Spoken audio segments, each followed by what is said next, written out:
Hello student, welcome back to my channel. कैसे आप सब? आई होप आप सब अच्छे होंगे।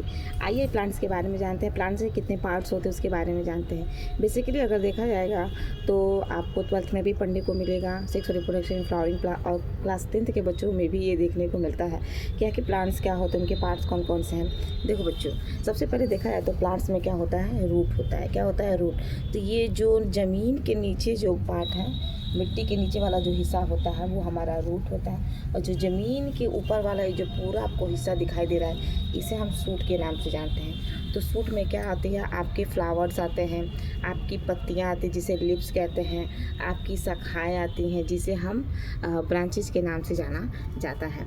तो ये प्लांट्स में अगर देखा जाए तो कुछ कुछ पौधे ऐसे होते हैं जिनमें क्या होती है, फूल भी होती हैं, अब आपके फल भी मिलते हैं। तो ये अगर प्लांट्स में अगर देखा है बच्चों, तो ये प्लांट्स में क्या है, इनकी पत्तियाँ, ये जो पत्तियाँ हैं ये देखिए आपके पत्ते पत्ते जो दिखाई दे रहा है ना आपके, ये वेन्स है, ठीक है ना, ये नस होता है। इस नस के थ्रू यानी कि ये जो पानी जब इसके अंदर हम डालते हैं तो ये पानी जड़ के रास्ते से इस स्टेम से होते हुए पत्ती के हर एक पार्ट पे पहुंचता है, यानी इनकी यहाँ तक पहुंचता है। अब पहुंचता है तो इसके बाद क्या होता है कि पत्ती के ही ऊपर फोटोसिंथेसिस की क्रिया होती है, यानी कि प्रकाश संश्लेषण की क्रिया होती है, यानी कि सूर्य की उपस्थिति में भोजन बनाने की क्रिया को ही हम फोटोसिंथेसिस कहते हैं। यहाँ तक आपका क्या आता है बच्चों, वाटर आता है। जब वहाँ पर वाटर होता है और इन्वायरमेंट से ये प्लांट जो होता है जब CO2 लेता है और सनलाइट के प्रेजेंट में, और इसके अंदर देखो ये बच्चों प्लांट्स में जितने सारे पत्तियाँ होती हैं आपके हरे हरे होते हैं, क्योंकि इनके अंदर क्या होता है, क्लोरोफिल होता है। क्लोरोफिल की वजह से पत्तियों का रंग जो होता है आपका हरा होता है। तो जब तक क्लोरोफिल नहीं होगा तब तक फोटोसिंथेसिस का प्रोसेस आपका स्टार्ट नहीं होगा, मतलब आपका प्रकाश संश्लेषण की क्रिया नहीं होगी। प्रकाश संश्लेषण के लिए इस क्लोरोफिल का होना जरूरी है, यानी कि इस हरे पत्ती का होना जरूरी है, क्योंकि ये हरा पत्ती ही सूर्य के प्रकाश को कैप्चर करता है। जब कैप्चर कर लेगा तो यहाँ पे आपका क्या बनेगा, ग्लूकोज बनेगा, और ग्लूकोज बनाते बनाते आपका स्टार्च में अपने भोजन को क्या करता है, इकट्ठा होता है। कुछ भोजन को आपका देखा जाए तो प्लांट्स जो होते हैं पत्तियों में इकट्ठा करते हैं, फल जब बनता है तो फलों के अंदर इकट्ठा होते हैं।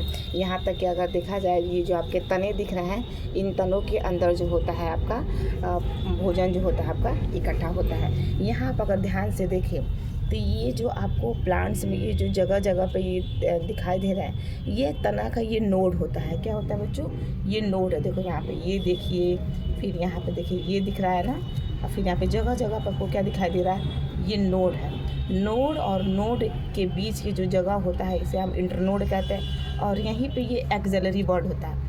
ये जो आपको दिखाई दे रहा है ना, ये छोटा सा हिस्सा जो निकल रहा है, यही नोड के बीच में एक्सिलरी बॉड होता है। इसी एक्सिलरी बॉड से क्या होता है, प्लांट्स जो होता है वो यहाँ से फल भी बन सकता है, यहाँ से पत्ती भी निकल सकती है, और यहाँ से फूल भी बन सकता है, कुछ भी बन सकता है।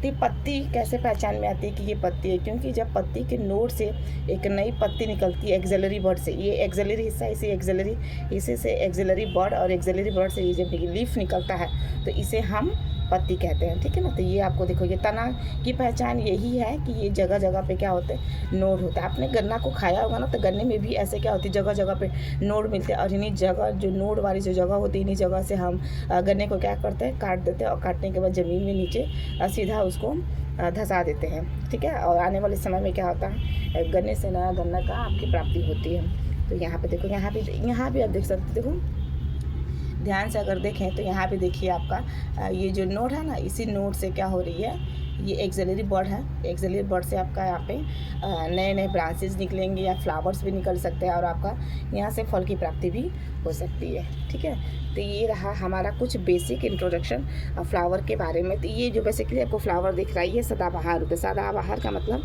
किसी भी समय क्या होता है, ये बच्चों ये खिलता है, इसीलिए इसे सदाबहार कहते हैं। हर गर्मी, सर्दी, आपका बरसात, हर मौसम में ये पौधा जो होता है, ये फ्लावर खिलता रहता है, इसीलिए हम इसे सदाबहार कहते हैं। तो ये देखिए, ठीक है। आई होप आपको वीडियो अच्छी लगी तो please like share and subscribe करिए, चैनल को ज़्यादा से ज़्यादा फॉलो करिए। Thank you so much, bye bye.